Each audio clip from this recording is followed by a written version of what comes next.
ఒక్కొక్కప్పుడు తల్లిదండ్రులకి తమ పిల్లలు ఎలా ఉన్నారో చూడాలనిపిస్తూ ఉంటుంది. బ్రహ్మగారికి అంతా పిల్లలే. ఎందుకని? ఆయన ద్వారానే ఈ సృష్టి జరిగింది కనుక.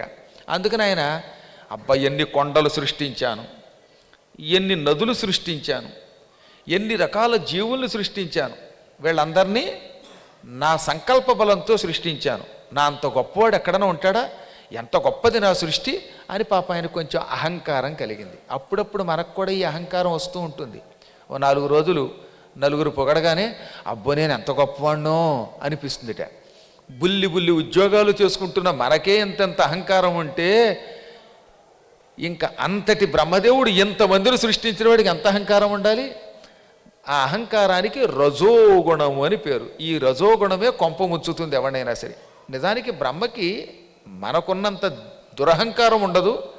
ఏదో కాలప్రభావంతో శివ సంకల్పం వల్ల ఆయనకి కొంచెం నేను గొప్పవాణ్ణి, నేను ఎంతోమందిని సృష్టి చేశాను, నా వల్ల అలా అలా అలా సృష్టి పెరిగిపోయింది, ఏమి లోకాలు సృష్టించాను, భూలోకాన్ని, భువర్లోకాన్ని, సువర్లోకాన్ని, మహర్లోకాన్ని, జనలోకాన్ని, గోలోకాన్ని, తపోలోకాన్ని, ఇన్నిటిని సృష్టించాను అనిపించింది. ఈ సృష్టి చూడడం కోసం ఒక హంసవాహనం ఎక్కి అలా అలా అలా తిరిగాడు. కొంత దూరం ప్రయాణించాడు. సంతృప్తి కలిగింది.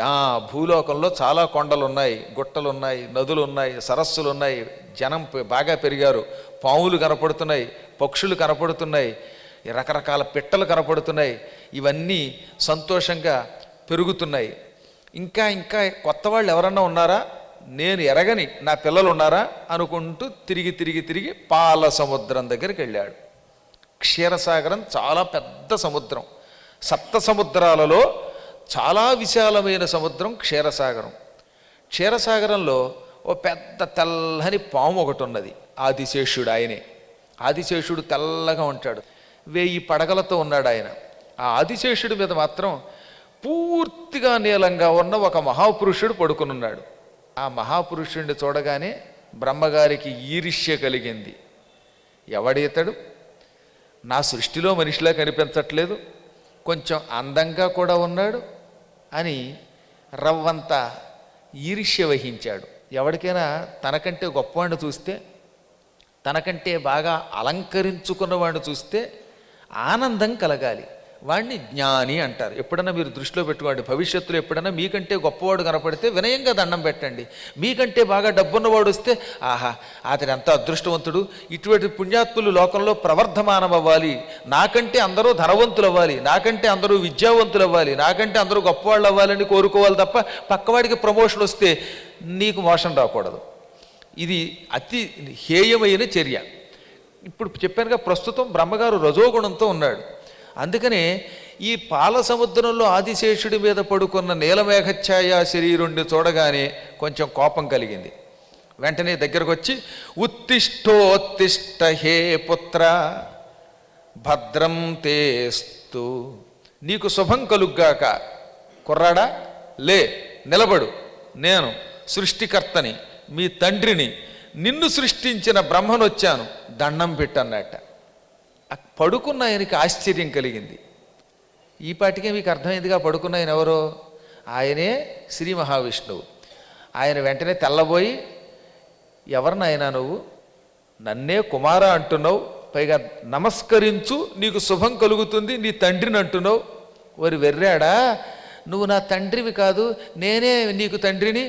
నా బొడ్డులోంచో తామర పువ్వు పుట్టింది, ఆ తామర పువ్వులోంచి పుట్టిన చంటి బిడ్డవి, బొడ్డులో నుంచి పుట్టిన బిడ్డవి నువ్వు వచ్చి నాకు నమస్కారం చెయ్యి అంటావేమిటి? నువ్వే నాకు నమస్కరించాలి, నేనే తండ్రిని అన్నాడు. లేదు నేనే తండ్రిని అన్నాడు ఆయన. కాదు నేనే తండ్రిని అన్నాడు ఈయన. నేనే గొప్పవాడిని అన్నాడు బ్రహ్మ. కాదు నేనే గొప్పవాడిని అన్నాడు విష్ణువు. ఎప్పుడు జ్ఞానులు వాదోపవాదాలు చెయ్యరు. తెలివైన వాడు ఏం చేస్తాడో తెలిసిన, ఎవరైనా అవతలవాడు గొప్పవాడంటే వాడు తన పాండిత్యాన్ని ప్రదర్శిస్తే చిరునవ్వు నవ్వుకుని పక్కకి వెళ్ళిపోవడం మంచిది. ఎందుకంటే వాదున వచ్చున్నదే కీడు సుమ్ము వసుధను సుమతి. వాదోపవాదాలు చేస్తే కీడు వస్తుంది. ఎందుకని? అవతల వాడిని ఎలాగో నువ్వు నచ్చ చెప్పి నీ దారిలోకి తీసుకురాలేవు, నువ్వు వాడి దారిలోకి వెళ్ళలేవు. అప్పుడు ఏమవ్వాలి? కిక్కురు మరకుండా ఊరుకోవాలి. మౌనే నకలహో నాస్తి. గొప్ప శ్లోకం ఒకటి భారతంలో ఉన్నది. జపతో నాస్తి దుర్భిక్షం, కృషితో నాస్తి దుర్భిక్షం, జపతో నాస్తి పాతకం, మౌనే నకలహో నాస్తి నాస్తి జాగరతో భయం అని. ఎవడన్నా కష్టపడి పనిచేస్తే కృషిత అంటే కృషి వలన కష్టపడి పనిచేసేటటువంటి వాడికి దుర్భిక్షం నాస్తి, కరువు ఉండదు. మనం ఎప్పుడైనా కష్టపడి పనిచేస్తే ఆ పనికి తగిన డబ్బులు వస్తాయి, ఆ డబ్బుతో హాయిగా భోజనం చేయొచ్చు, ఇంకా కరువు ఎక్కడ ఉంటుంది? అందువల్ల కష్టపడి పనిచేసేవాడికి కరువు ఉండదు అని మొదటి పాదానికి అర్థం. కృషిత నాస్తి దుర్భిక్షం, సంధి కాబట్టి కృషితో నాస్తి దుర్భిక్షం.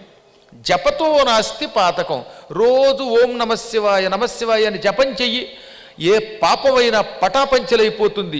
ఒక్కసారి నాలుకతో శివ అన్నామా సకల పాపాలు ఆ క్షణమే నశించిపోతాయి. శివపురాణంలో విద్యేశ్వర సంహితలో నిరంతరం ఓం నమశివాయ అనే పంచాక్షరీ మంత్రం కానీ లేదా శివాయ నమః అని కానీ పలికితే అటువంటి వాడికి 14 జన్మముల పాపములు తొలగిపోతాయని ఉన్నది.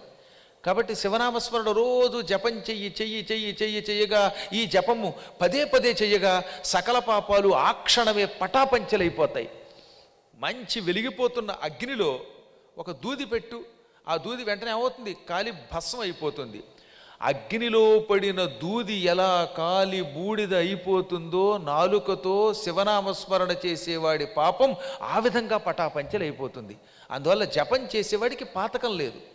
మౌనేన కలహో నాస్తి, మౌనంగా ఉంటే తగాదా ఉండదు.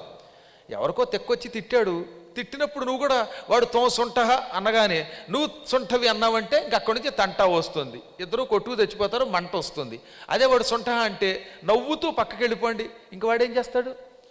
మనం తిట్టితే ఆ తిట్టుకి అవతల వాడి దగ్గర వచ్చే ప్రతిస్పందన వస్తే యుద్ధం, కానీ వాడు ఎంత తిట్టినా కిక్కురు మనకుండా ఊరుకుంటే మౌనంగా ఉంటే మాట వరసకు కూడా తగాదా రాదు. అందుకే జ్ఞానులు ఎప్పుడు ఎంత తిట్టినా అలా నవ్వుతూ ఊరుకుంటారు.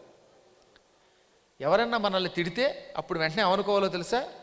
ఆ పుణ్యాత్ముడు నాకు ఈ పూట తిట్లు దానముగా ఇచ్చాడు, నేను పుచ్చుకోను అనుకోండి. ఇప్పుడు ఎవరో ఒక ఆయన నాకు పట్టుకొచ్చాడు, ఇప్పుడు ఈ లింగయ్య గారే ఉన్నారు ఎదురుగుండా, గురువు గారు మీకు కొత్త కంకణం పట్టుకొచ్చానండి అన్నారు అనుకోండి.